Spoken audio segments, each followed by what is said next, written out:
Bien, bonjour et bienvenue à tous.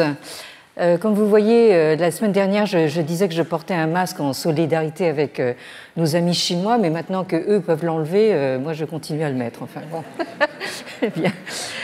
Alors, comme vous avez pu voir, justement, les choses vont très vite en Chine, surtout quand il s'agit d'étouffer et de réprimer toute forme de contestation. Vous vous souvenez, la semaine dernière, le monde entier venait de voir en Chine une soudaine floraison de feuilles blanches. Et cette semaine, le monde est retourné à ses préoccupations habituelles.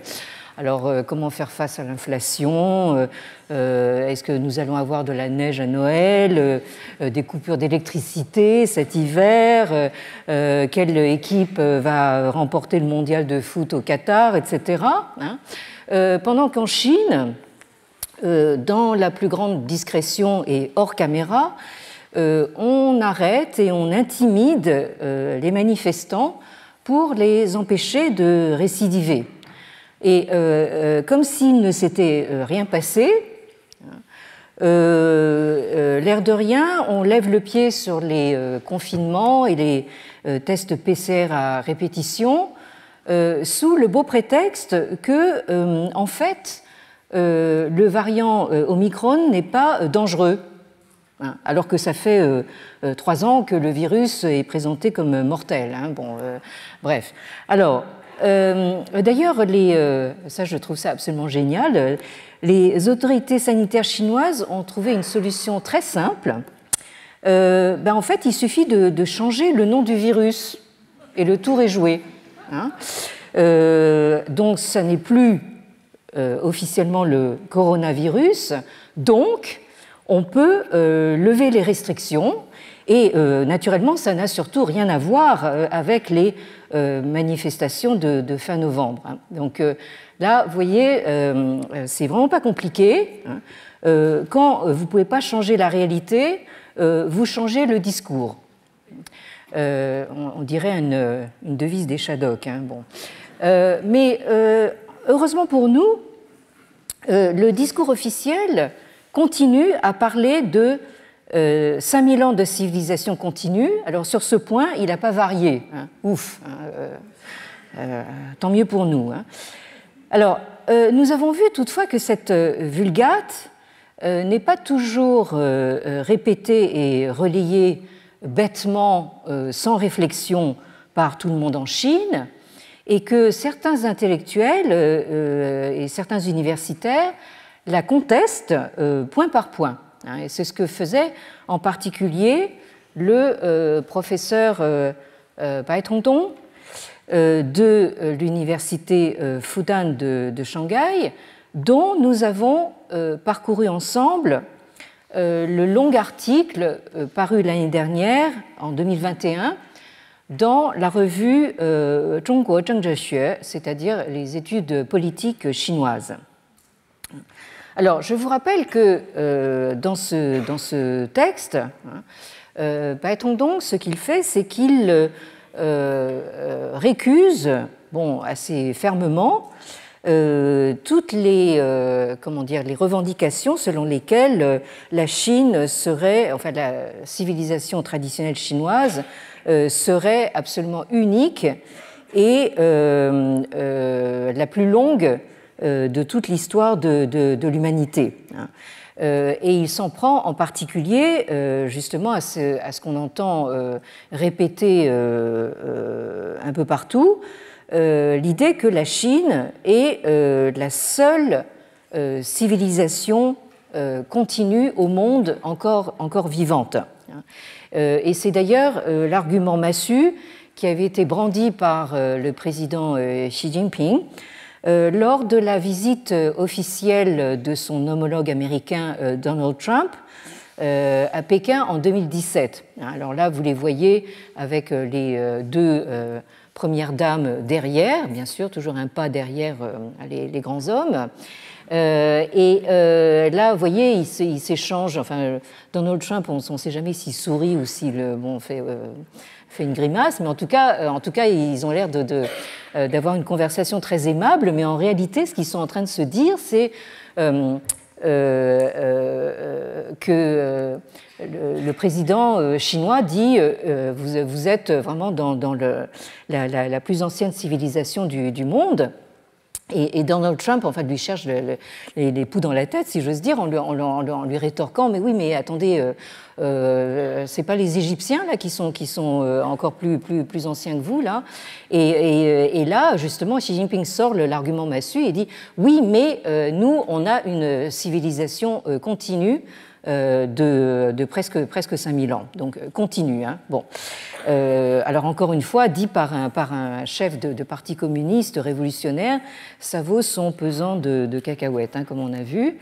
Alors, au fond, ce que Bai Tongdong argumente, c'est que justement tous ces slogans sont au mieux vrais simplement en partie, hein, parce que en fait, il dit bien que la civilisation s'est développée d'abord en Égypte ancienne et en Mésopotamie, et que c'est ce qui est dit dans le premier passage, où j'ai souligné cette phrase en rouge, hein, c'est vraiment dans cette partie orientale du bassin méditerranéen, hein, que se trouve le berceau de la civilisation dans l'histoire de l'humanité.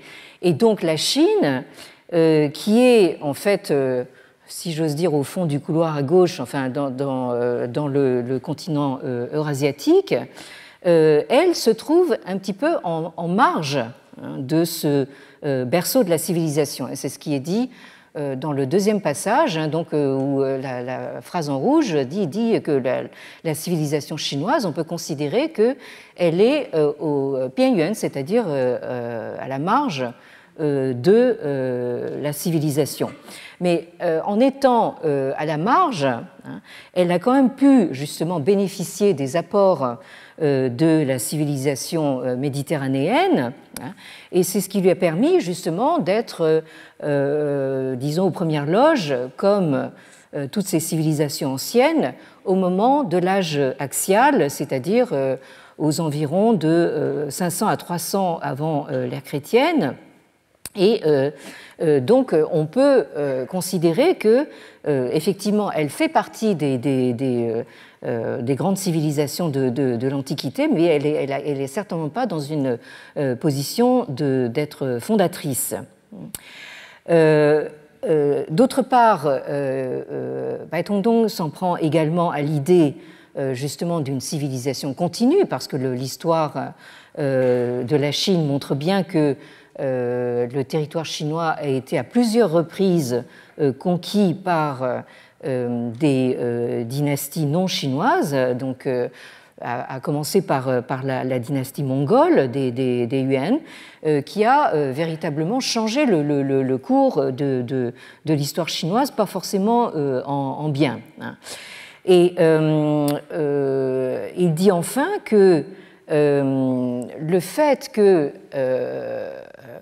à partir justement de l'époque impériale, la Chine s'est retrouvée dans une position de suprématie en Asie orientale, mais alors du coup, ça a voulu dire qu'elle n'avait pas de véritable concurrent dans le voisinage immédiat, et c'est ce qui fait que, d'une certaine manière, pendant toute son histoire, elle s'est un peu reposée sur ses lauriers, et que du coup, ça c'est la thèse de Bai Tongdong, elle s'est retrouvée un petit peu démunie au moment où est arrivé le défi des puissances européennes à partir du XIXe siècle.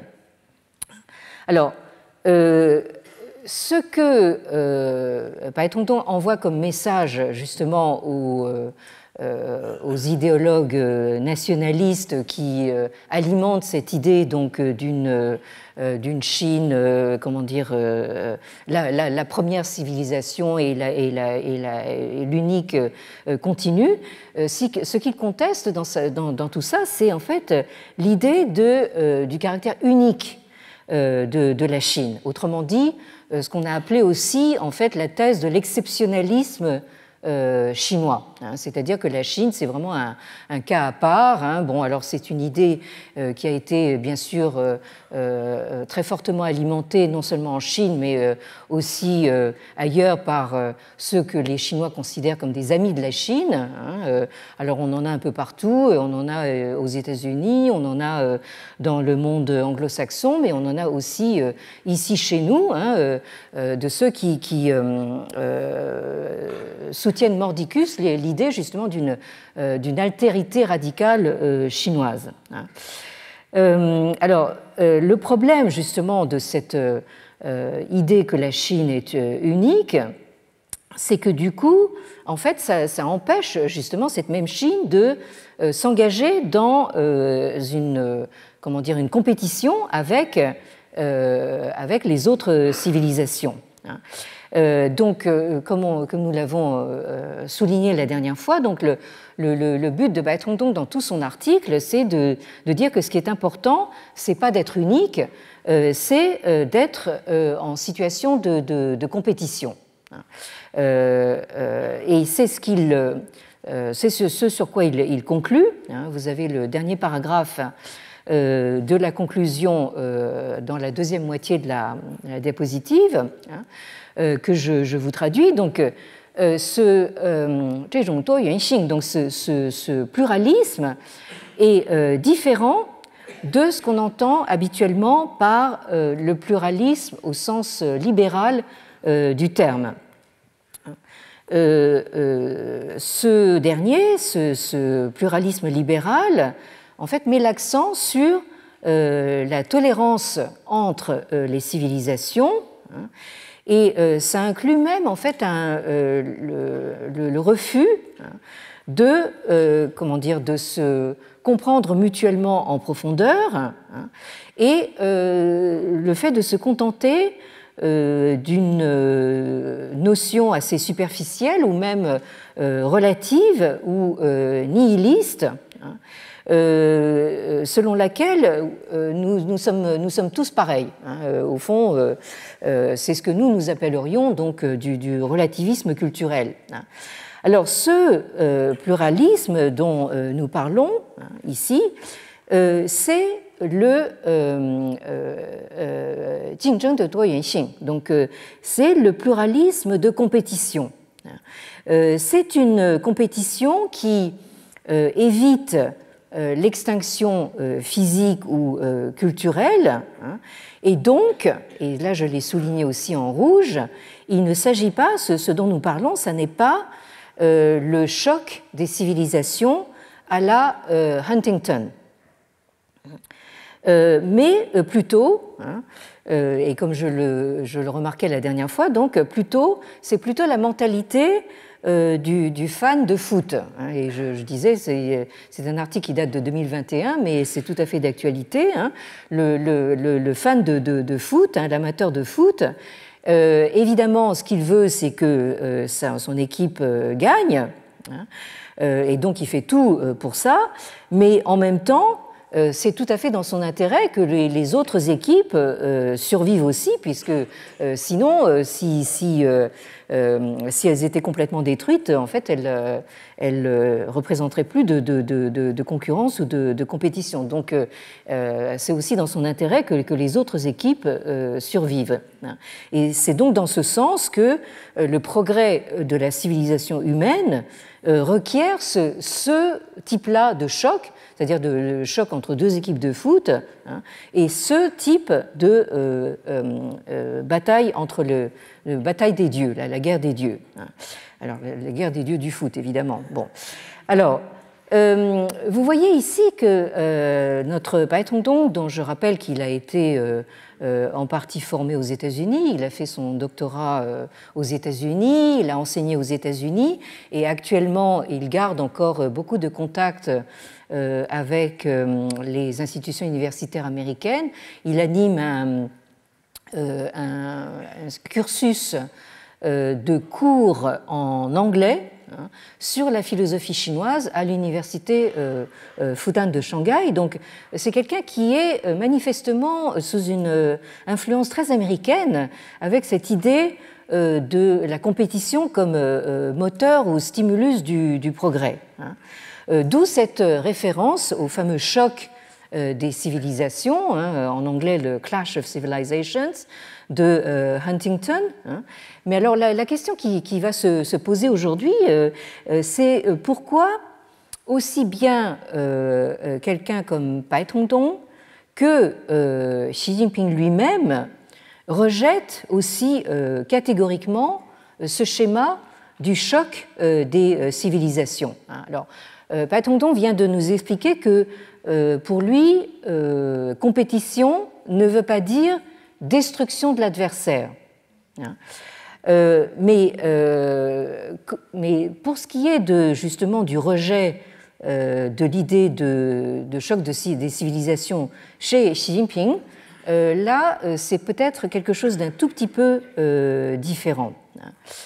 Alors, vous avez ici donc notre omniprésident, décidément, il nous tient bonne compagnie cette année. Vous le voyez ici faire un discours qui est relaté dans le journal South China Morning Post, donc il y a une version en anglais, dans un article qui est daté du 15 mai 2019. Donc là, c'était dans la belle époque d'avant le Covid. Bon. Et donc le titre de l'article est China's Xi warns of stupid, disastrous clash of civilizations. Donc le Xi, président de Chine, donc, avertit contre les dangers, enfin avertit des dangers du choc des civilisations qu'il, et là vous avez des guillemets, donc qu'il qualifie de stupide et de désastreux. Alors, il faut maintenant en fait replacer donc ce propos dans son contexte, parce que en fait, nous sommes dans un contexte, disons, de confrontation en escalade entre la Chine et les États-Unis. Et vous voyez ici le président donc faire un discours au Congrès sur le dialogue entre les civilisations asiatiques, the Conference on Dialogue of Asian Civilizations, où, de toute évidence, le président essaye de faire montre de soft power, donc cette espèce d'oxymore qui voudrait nous faire croire à l'existence d'une puissance soft, douce, comme si le pouvoir pouvait être doux, enfin bon.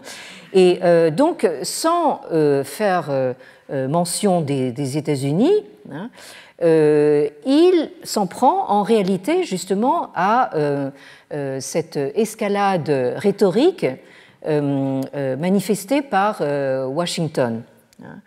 Parce qu'en effet, le discours de Xi Jinping a lieu quelques semaines après les propos tenus par cette dame qui s'appelle Karen Skinner et qui était à l'époque donc directrice de la planification stratégique du département d'État américain. Donc c'est un poste très important sous la présidence de Donald Trump.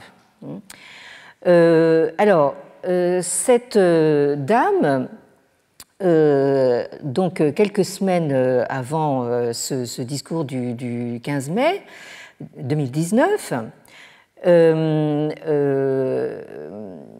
elle participe à un forum de politique étrangère et annonce que la compétition des États-Unis avec la Chine sera extrêmement, violente, parce que, à la différence de la guerre froide qui a eu lieu avec l'Union soviétique, l'Union soviétique qui était selon elle donc une sorte de bataille, mais à l'intérieur de ce qu'elle appelle la famille occidentale, elle dit que c'est la première fois que nous, Américains, avons comme concurrent une grande puissance qui n'est pas caucasienne.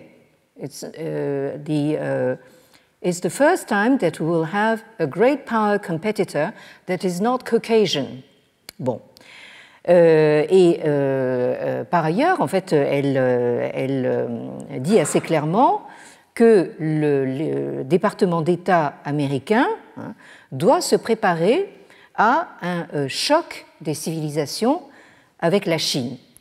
Donc, cette dame fait état d'un durcissement donc, du discours américain qui ne considère plus la Chine, comme elle le faisait avant, seulement comme un concurrent économique, mais beaucoup plus radicalement comme un ennemi civilisationnel. Alors, bon, c'est pas absolument évident que c'était la chose la plus futée à dire. Bon, même sous la présidence de Donald Trump, et de fait, Madame Skinner a dû quitter son poste quelques mois plus tard, en août 2019. Bon, enfin, je ne sais pas si c'est à cause de ça ou autre chose, mais en tout cas, ce qui est intéressant dans ses propos, c'est qu'elle revient finalement à une référence au titre d'un ouvrage qui s'est vendu, mais littéralement à des millions d'exemplaires dans le monde entier, et qui est paru il y a 30 ans. Donc, c'est retour en arrière sur une génération entière, et ça fait référence donc à ce fameux Clash of Civilizations de Monsieur Samuel Huntington, que vous voyez sur la photo, qui est né en 1927 et qui est mort en 2008. Alors, cet ouvrage, qui porte le sous-titre The Remaking of World Order, c'est-à-dire la refonte de l'ordre mondial, est paru en 1996 à New York en anglais, et dès l'année suivante, en 1997, il a été traduit en français, paru donc sous le titre de Le choc des civilisations aux éditions Odile Jacob. Alors, cette thèse du choc des civilisations, elle expose le fait que dans le monde de l'après-guerre froide, entre les deux blocs idéologiques, occidentales, c'est-à-dire américains et soviétiques, les identités culturelles et religieuses des peuples allaient constituer la principale source de conflit au XXIe siècle. Et la question centrale de cette théorie, développée par ce politologue professeur de l'université Harvard pendant plus d'un demi-siècle, c'est quelqu'un qui a commencé sa carrière d'enseignant à 23 ans, donc il a eu le temps d'imposer ses idées. Donc c'est de savoir si l'Occident, menacé par la puissance grandissante, selon lui, de l'islam et de la Chine, parviendrait à conjurer son déclin. Alors, en vérité, Samuel Huntington répond ainsi à un de ses anciens élèves, qui est ce monsieur, Francis Fukuyama, donc américain, comme son nom l'indique, d'origine japonaise, qui est lui l'auteur d'un autre best-seller en 1992. Nous faisons aujourd'hui la tournée des best-sellers. Alors, je me suis quand même fait la réflexion, mais oui, enfin les best-sellers, très bien, mais pourquoi ce sont justement des best-sellers qui se trompent, hein, bon, bref. Donc, alors, dans un autre best-seller, ce monsieur Fukuyama expose The End of History and the Last Man, traduit en français sous le titre La fin de l'histoire et le dernier homme. Alors évidemment, un titre comme ça, c'est assez sensationnel, hein, et donc on y défend la thèse que la fin de la guerre froide, hein, marquait la victoire idéologique définitive de la démocratie et du libéralisme sur les autres idéologies politiques. Alors les autres idéologies politiques, il faut quand même noter au passage que les principales sont toutes des produits de la civilisation occidentale, hein, que vous preniez le socialisme, le communisme, le marxisme, le nationalisme, le fascisme, etc. Donc tout ça, c'est quand même d'origine occidentale. Alors, M. Fukuyama, dans un élan d'optimisme sans limite, donc nous dit tout ça c'est fini, hein, donc, puisque maintenant c'est la démocratie de type libéral qui va triompher une fois pour toutes. Hein. Bon. Alors, certes, Huntington, évidemment, objecte à cette euphorie, hein, parce que pour lui, le monde n'est pas devenu pacifique pour autant, hein, et ce serait faire preuve d'orgueil, hein, que de penser que parce que le communisme s'est effondré, hein, c'est l'impression qu'on avait en 1996, l'Occident a définitivement vaincu et que les musulmans, les Chinois, les Indiens et tous les autres vont adhérer à la démocratie libérale comme s'il n'y avait aucune alternative. Bon, là, je pense que M. Huntington avait raison de soulever la question, mais peut-être que sa façon d'y répondre est un petit peu discutable. Alors, Huntington a exposé sa thèse une première fois lors d'une conférence dès 1992 à l'American Enterprise Institute, donc l'Institut de l'entreprise américaine, et il l'a ensuite développé en 1993, alors donc là ça fait tout juste tout rond 30 ans, dans un article paru dans Foreign Affairs, qui est l'une des revues politiques les plus influentes aux États-Unis. Alors, juste histoire de nous replonger en fait dans l'état du monde il y a 30 ans. Moi, je dois dire que je l'ai connu, et peut-être certains d'entre vous aussi. Et voir aussi en fait comment justement les Américains voyaient le monde en 1993. Alors, je vous propose de lire intégralement ce texte, hein, qui est il est assez développé, mais quand même pas trop long. Hein, et vous allez voir que il y a des choses qui sont assez prophétiques et d'autres qui sont totalement datées et qui ont été totalement en fait démenties par la suite des événements. Alors Huntington dit ceci: la politique mondiale entre dans une nouvelle phase dans laquelle la source fondamentale de conflit ne sera plus idéologique ni économique, les heurts entre civilisations seront dominants. Alors là, dire que les sources de conflit ne seront plus idéologiques ni économiques, je pense que c'est peut-être à revoir. Alors, les civilisations se mélangent évidemment et se chevauchent et peuvent inclure des sous-civilisations.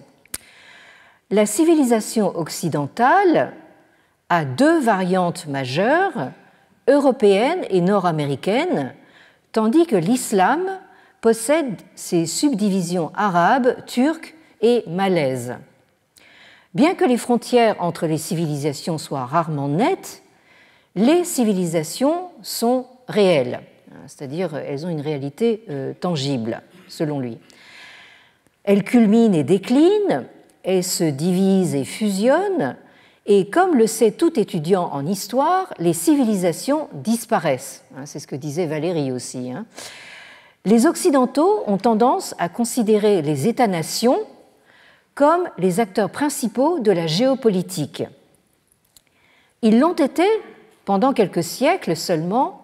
Les États-nations l'ont été pendant quelques siècles seulement. La perspective majeure de l'histoire a été l'histoire des civilisations. Donc ici, Huntington oppose la notion d'État-nation, une notion moderne, et la notion de civilisation. Ça, c'est important. Alors, c'est vers ce modèle, c'est-à-dire le modèle des civilisations, que le monde tend à nouveau. L'identité liée à la civilisation prendra de plus en plus d'importance et le monde sera façonné dans une large mesure par les interactions entre 7 ou 8 civilisations majeures.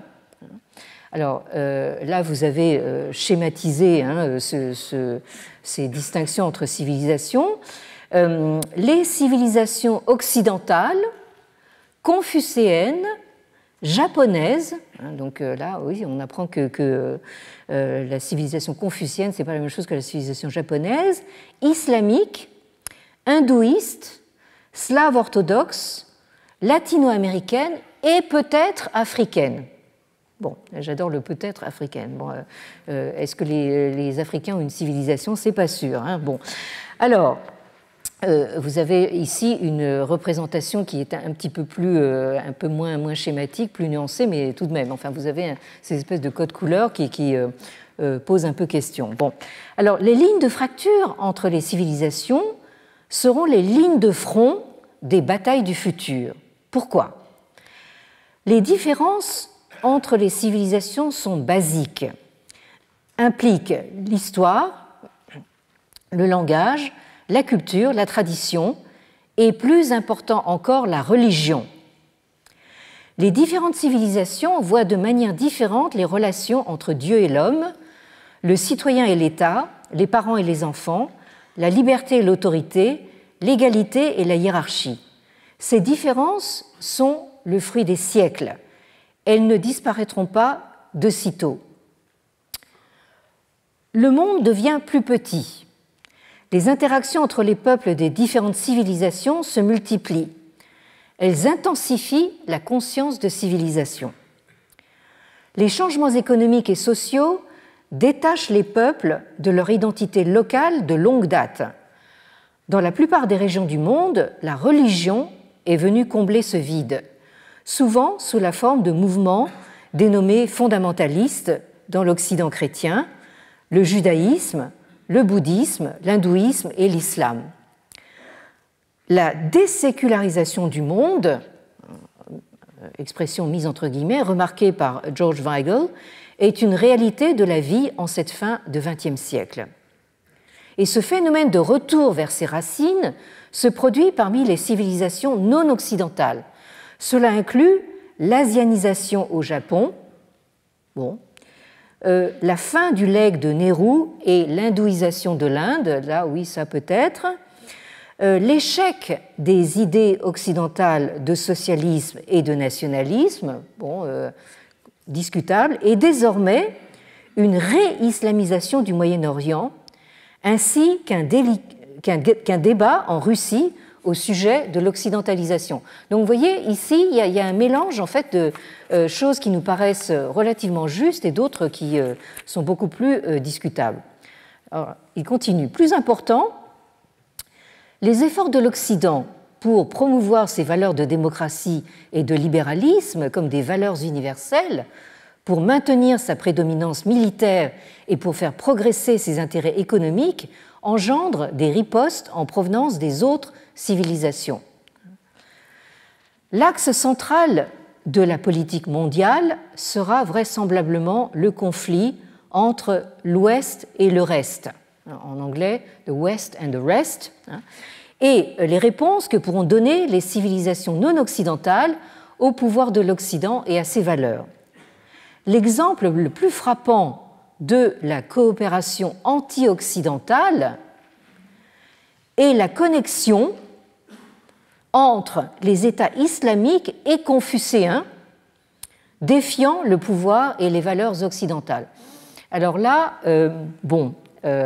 c'est là qu'on commence à se poser beaucoup de questions. Là, alors, Huntington est en train d'imaginer ici une sorte d'alliance objective entre les États islamiques et confucéens. Alors là, les États confucéens, on se demande de quoi ils parlent. Enfin bon, bref. Alors, dans l'ancienne Union soviétique, les communistes peuvent devenir des démocrates. Les riches peuvent devenir pauvres et les pauvres riches, mais les Russes ne deviendront jamais des Estoniens, ni des Ukrainiens peut-être. Une personne peut être à moitié française et à moitié arabe, voire même un citoyen de deux pays. Il est plus difficile d'être à moitié catholique et à moitié musulman. Ça, c'est comme ça qu'il démontre son point sur la religion. Finalement, la réussite du régionalisme économique renforcera la conscience de civilisation. D'un autre côté, le régionalisme économique ne peut être un succès que s'il est enraciné dans une civilisation commune. La communauté européenne repose sur les fondements séparés de la culture européenne et de la chrétienté occidentale. Le Japon, en contraste, rencontre des difficultés dans la création d'une entité économique comparable en Asie de l'Est parce qu'il s'agit d'une civilisation unique en elle-même. Bon, je pense que les Japonais seront flattés d'entendre ça. Alors que la division idéologique en Europe a disparu, la division culturelle de l'Europe entre la chrétienté occidentale et la chrétienté orthodoxe et l'islam refait surface. Les conflits le long de la ligne de fracture entre l'Occident et les civilisations islamiques se perpétuent depuis 1300 ans. Cette interaction militaire vieille de plusieurs siècles n'est pas prête de décliner. Sur la frontière nord de l'islam, des conflits éclatent de plus en plus entre les peuples orthodoxes et musulmans. Cela inclut le carnage de la Bosnie et de Sarajevo, les violences qui couvent entre les Serbes et les Albanais, les relations ténues entre les Bulgares et leur minorité turque, les violences entre les Ossètes et les Ingouches, le massacre réciproque et sans relâche des Arméniens et des Azerbaïdjanais, ainsi que les relations tendues entre Russes et musulmans en Asie centrale. La rupture historique entre les musulmans et les hindous ne se manifeste pas seulement dans la rivalité entre le Pakistan et l'Inde, mais également dans l'intensification des conflits religieux en Inde entre les militants de plus en plus nombreux des groupes hindous et la minorité substantielle de musulmans. Les groupes ou les États appartenant à une civilisation impliquée dans une guerre contre un peuple d'une autre civilisation tentent naturellement de rallier à eux le soutien des autres membres de leur propre civilisation. Dans les années à venir, les conflits locaux qui vont probablement dégénérer en guerre majeure seront ceux, comme en Bosnie ou dans le Caucase, qui se situeront le long des lignes de faille entre les civilisations. Alors là, évidemment, on se pose un petit peu la question de savoir ce que M. Huntington ferait actuellement du conflit entre la Russie et l'Ukraine, qui sont en principe, d'après son schéma, dans la même civilisation. Bref. Alors, si ces hypothèses sont plausibles, il faut nécessairement considérer leurs implications pour la politique occidentale. Ces implications pourraient être divisées entre les avantages à court terme et les accommodations sur le long terme. Dans le court terme, il est clairement dans l'intérêt de l'Ouest de promouvoir une meilleure coopération et l'unité à l'intérieur de sa propre civilisation, particulièrement entre ses composantes nord-américaines et européennes, incorporer dans l'Occident ces sociétés de l'Europe de l'Est et d'Amérique latine, dont les cultures sont proches de celles de l'Occident, maintenir des relations étroites avec la Russie et le Japon, soutenir dans les autres civilisations les groupes compréhensifs à l'égard des valeurs et des intérêts de l'Occident et renforcer les institutions internationales qui reflètent et légitiment les intérêts et les valeurs de l'Occident. On en arrive à la conclusion. Donc l'Occident doit également limiter l'expansion de la puissance militaire des civilisations potentiellement hostiles, principalement les civilisations confucéennes et islamiques, ils persistent, et exploiter les conflits et les différences entre les États confucéens et islamiques.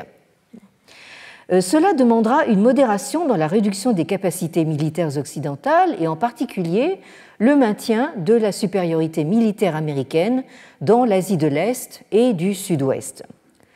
Dans le long terme, il faudra faire appel à d'autres mesures.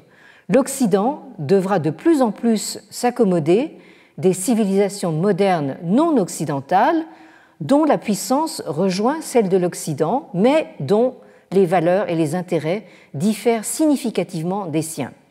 Cela demandera à l'Occident de développer une bien meilleure compréhension des principes religieux et philosophiques de base qui sous-tendent les autres civilisations et la façon dont les peuples de ces civilisations envisagent leurs propres intérêts. Cela demandera un effort pour identifier les éléments communs entre les autres civilisations et l'Occident. Pour le futur tel qu'il est envisageable, il n'y aura pas de civilisation universelle, mais à la place un monde fait de civilisations différentes, chacune ayant à apprendre à coexister avec les autres. Fin de citation. Bien. Alors, ce texte de 1993 a été quand même revu, heureusement, et remanié pour la publication du livre de 1996, mais vous avez là quand même, en fait, disons, le cœur de l'argumentation donc de Huntington, pour qui, donc, si on a bien compris, c'en est fini du monde bipolaire divisé par l'idéologie qui a prévalu pendant la guerre froide, et notre monde de l'après-guerre froide est entré dans une phase qu'il qualifie de multipolaire et multi-civilisationnelle. Alors, cette insistance sur la civilisation qu'il oppose à la notion d'État-nation, c'est une idée que la Chine actuelle, le discours officiel chinois, reprend à son compte, puisque l'idée que la Chine est bien plus qu'un État-nation et qu'elle est un État-civilisation est martelée et relayée par pas mal de gens. Vous avez, pour commencer, le fameux politologue américain Lucian Pye, à qui nous devons la formule « China is a civilization pretending to be a nation state ». Donc la Chine est une civilisation qui fait seulement semblant d'être un État-nation. Et donc cette formule est reprise et adaptée, relayée à l'envi par d'autres relais, comme par exemple ce monsieur qui s'appelle Martin Jack. Je pense que c'est comme ça qu'il faut prononcer son nom. Vous penseriez peut-être qu'il est bien de chez nous, Martin Jack, mais en fait il est britannique. C'est un politologue et je dirais plutôt idéologue britannique qui martèle sur tous les tons. China is not just a nation state, it is a civilization state. And if you don't understand that, I don't think you really understand anything about China. Donc, la Chine n'est pas seulement un État-nation, c'est un État-civilisation. Et si vous ne comprenez pas ça, je pense que vous ne pourrez jamais comprendre quoi que ce soit à la Chine. Alors, maintenant, quand vous voyez le type de livre que publie ce monsieur, When China Rules the World, The End of the Western World and the Birth of a New Global Order, donc quand la Chine gouvernera le monde, et en sous-titre, la fin du monde occidental et la naissance d'un nouvel ordre mondial, global, vous comprenez que ce monsieur fait partie de la cohorte des grands amis de la Chine. Et donc, il a donné en 2011 un entretien qui a été repris, reproduit et disséminé urbi et orbi en 2020 pendant la pandémie, où il nous explique justement que nous, Européens, nous sommes confrontés à un énorme problème, à savoir que, enfin, un énorme problème vis-à-vis de la Chine, à savoir que nous ne la comprenons pas. Alors, bien sûr, il s'en prend à l'eurocentrisme. Hein, ça, c'est évidemment en fait une thématique assez rebattue. Hein, bien sûr, nous arrivons après justement toutes les études postmodernes, postcoloniales, etc. L'Europe, c'est évidemment, on s'en prend à l'Europe coloniale, etc. Et donc, l'Europe n'a aucune leçon à donner au monde. Et ce qu'il faudrait que l'Europe fasse, c'est qu'elle se donne les moyens de comprendre un peu mieux la Chine. Et c'est donc M. Martin Jack qui va nous expliquer tout ça. Hein. Bon. Alors,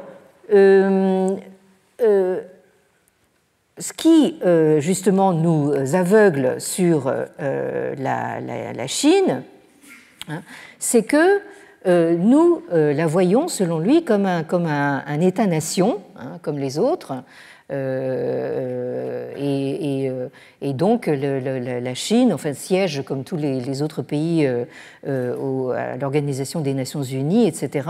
Hein, alors que, en réalité, hein, Monsieur Jacques nous explique que la Chine est profondément différente de l'Occident, hein, et la différence essentielle, fondamentale, c'est que précisément, ça n'est pas un État-nation, hein, et que elle n'est un État-nation au mieux que depuis 1900, depuis en fait un siècle, depuis le début du XXe siècle, hein, et quiconque sait quelque chose à propos de la Chine, et évidemment M. Jacques se vante d'être parmi ceux-là, hein, sait pertinemment que tout Chinois qui se respecte considère qu'il fait partie non pas d'un État-nation, mais d'une civilisation et même d'un empire, hein, qui remonte à 221 avant Jésus-Christ, hein, et que depuis donc la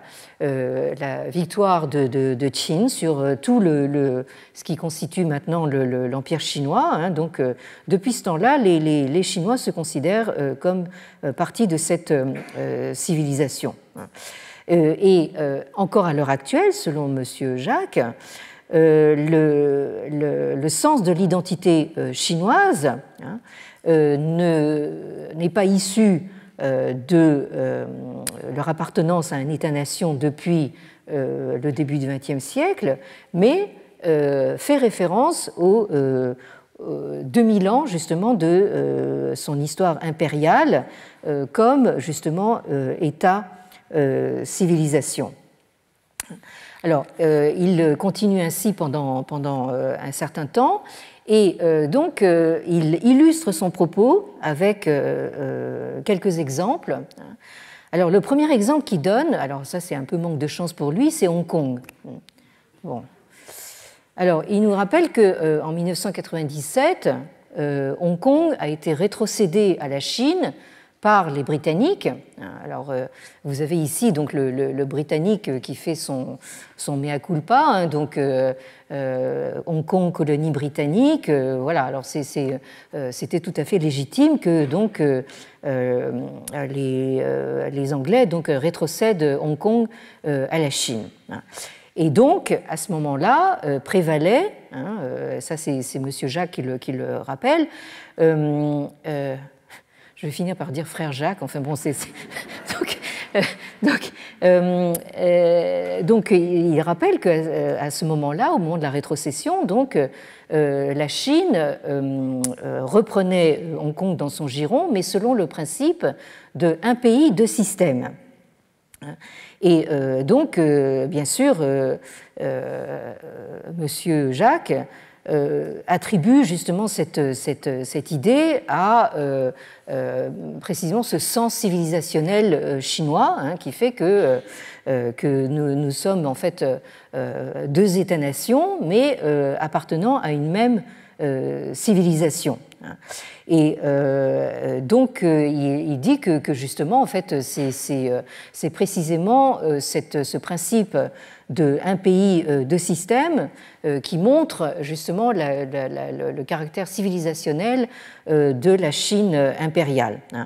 Alors, malheureusement pour Monsieur Jacques, ce qui s'est passé à Hong Kong entre-temps, en fait, va complètement à l'encontre de ce qu'il nous raconte, hein, puisque actuellement, justement, le principe de un pays, deux systèmes a été complètement bafoué et que maintenant, Hong Kong est soumis à la même loi que la Chine populaire et même pire. Bon, alors. Donc, il ajoute encore une couche à son argumentation, enfin, en disant que, en fait, il y a une relation intime entre l'État chinois et la civilisation chinoise. Il dit explicitement: The state is seen as the embodiment, guardian and defender of Chinese civilization. Donc, l'État chinois est à considérer comme l'incarnation, le gardien et le défenseur de la civilisation chinoise. Et il reprend à son compte justement la façon dont l'État est désigné en chinois, guojia, c'est-à-dire donc pays, famille, pour dire qu'au fond, hein, l'État-nation chinois, c'est une grande famille, hein, dirigée donc par l'État chinois, et bien sûr, derrière l'État chinois se profile le Parti communiste chinois. Donc là, vous voyez que nous avons un soutien considérable apporté par donc un politologue soi-disant britannique aux thèses donc officielles chinoises. Alors maintenant, si nous revenons donc à ce discours de Xi Jinping en réponse à Madame Skinner, hein, ce qu'il dit, c'est qu'il récuse justement cette idée d'une confrontation à mort ou d'un choc violent des civilisations, hein, en réponse à ce que venait de dire Madame Skinner, hein, et il suggère que justement la Chine a une tradition, hein, d'harmonie et de dialogue harmonieux et de coexistence entre les civilisations. Et ce qui est intéressant pour nous, c'est qu'il en veut pour preuve, hein, la Belt and Road Initiative, donc justement cette initiative qu'il a prise lui-même, des nouvelles routes de la soie. Hein, et il dit ça, c'est vraiment en fait une incarnation de notre volonté justement d'établir des relations harmonieuses entre les civilisations. Bon. Donc là, vous voyez que Madame Skinner, évidemment, s'en prenait justement à cette agressivité de la Chine en pensant précisément justement à cette initiative des nouvelles routes de la soie, hein, en disant que ça, c'était fait pour servir les intérêts de la Chine. Et donc là, nous avons notre grand leader chinois qui retourne la chose en disant qu'en fait, non, en réalité, les nouvelles routes de la soie, c'est notre façon à la chinoise d'établir le dialogue harmonieux entre les civilisations. Et c'est dans ce discours que le président reprend une idée qu'il avait déjà émise au lendemain de sa prise du pouvoir en 2014, sa grande idée d'une communauté de destinée partagée. Donc, pour lui, en fait, le pilier de la civilisation, c'est précisément la croissance économique, et c'est ça qui lui permet justement d'englober en fait le monde dans ce qu'il appelle une destinée commune, ou autrement dit une prospérité commune, qui est sa façon justement d'englober le monde dans cette grande harmonie chinoise. Alors, il n'est pas certain que tous les pays qui ont été englobés justement dans ces routes de la soie soient absolument convaincus qu'ils participent au dialogue harmonieux entre les civilisations, et d'autant plus que maintenant certains commencent à ployer sous le poids de la dette chinoise, mais toujours est-il que vous avez, encore une fois, cette rhétorique chinoise qui, face à une rhétorique extrêmement, guerrière américaine, oppose cette soi-disant tradition donc de l'harmonie confucéenne. Alors, ce que je voudrais faire, c'est en fait revenir juste un instant sur cet exposé qu'a fait toujours notre omniprésident. Plus récemment, le 27 mai 2022, nous avions commencé à en parler, exposé qui a été publié dans la revue du parti Qiushi, c'est-à-dire Rechercher la vérité, du 15 juillet 2022, et qui s'intitule, vous avez le titre sous la photo, Élever la conscience historique et renforcer la confiance en soi culturelle à travers l'étude de l'histoire de la civilisation chinoise. Et vous avez ici donc le point 4 de son discours. Rassurez-vous, nous allons en terminer là-dessus. Je vais vous traduire rapidement le contenu de ce point 4, parce qu'il nous intéresse particulièrement. Le point 4 concerne donc la promotion des échanges et de l'apprentissage mutuel entre les civilisations pour faciliter la construction d'un avenir partagé de la communauté globale. Alors, ce point 4 nous dit ceci: depuis les temps les plus anciens, la civilisation chinoise a été connue pour son ouverture et son caractère inclusif, et elle n'a jamais cessé d'acquérir une vie nouvelle à travers les échanges et ce qu'elle a appris des autres civilisations. L'histoire des 5000 ans de civilisation chinoise montre clairement que les catégories, les technologies, les ressources, les groupes humains et même les pensées et les cultures se développent et progressent à travers la communication, l'échange et l'interaction. Donc ça, c'est une idée que reprend à son compte Tongdong dans son article. Donc nous devons utiliser les échanges civilisationnels et leur intégration pour justement récuser la théorie du choc des civilisations. J'ai dit lors de la cérémonie d'ouverture du congrès sur le dialogue des civilisations asiatiques, donc photo précédente, donc en 2019, j'ai dit ceci: de la même façon que les êtres humains diffèrent seulement par la couleur de leur peau et leur langue, les civilisations ne varient qu'en termes de couleur et de teinte. Aucune civilisation n'est supérieure à une autre. Donc ça, le grand président donc, se cite lui-même, et il en conclut que nous devons promouvoir l'égalité, l'apprentissage mutuel, le dialogue et l'inclusivité entre civilisations, et alimenter l'ouverture d'esprit vis-à-vis des façons dont des civilisations différentes comprennent les valeurs et respecter la façon dont ces peuples différents ont exploré leur propre voie vers le développement. Et nous devons nous assurer que quand nous parlons de civilisations différentes, que l'échange transcende l'aliénation, que l'apprentissage mutuel transcende les conflits et que la coexistence transcende le sens de la supériorité.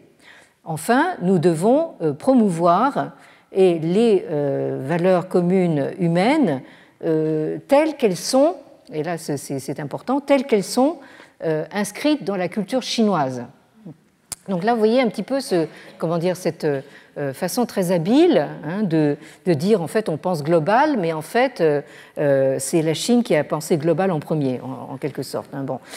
Alors, donc, en ayant les pieds bien ancrés en terrain chinois, nous devons travailler dur pour raconter donc l'histoire de la civilisation chinoise et présenter une image véritable de la Chine comme un pays digne d'amitié, de confiance et de respect par le monde.